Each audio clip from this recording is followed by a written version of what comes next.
Okay, supplies have started arriving. I think I'm gonna change the PCBs to have the new resistor needed for the new e-ink display, which is still on its way, but I have tracking information for that. And then compare and read some of the documentation.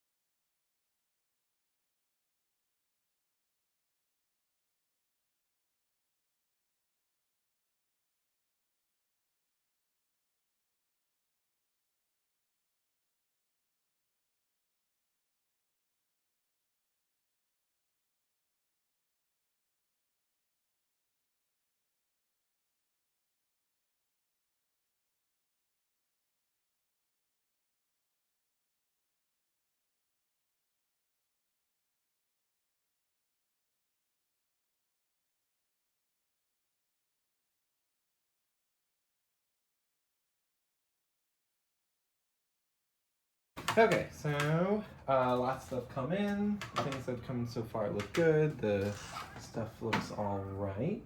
I found the differences between the sort of circuit design for the two different ink displays. There were a few more changes than the salesperson told me, but they were still pretty simple. I put in an order for those boards to come in, assuming that I had everything right there. Played around also with the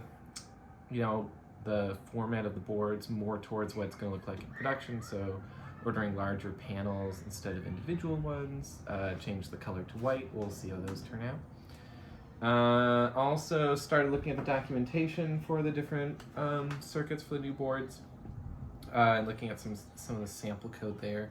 Looks like the specs are almost identical. The sizes might be slightly different, so we'll see how that comes out.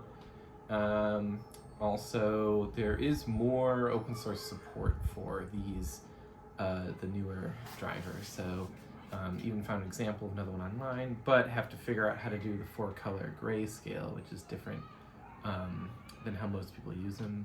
And so to find some example code of that, which the manufacturer might have. So yeah, now wait for a bunch more stuff to come in.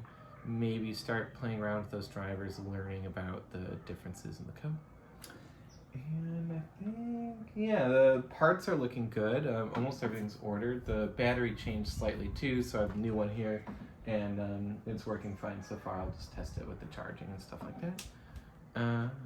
Yeah, so coming along great. Next step is, I guess, wait for those boards to show up, and yeah, play with look at the sample code for the drivers and see if I should adapt mine or just use one of the open source ones.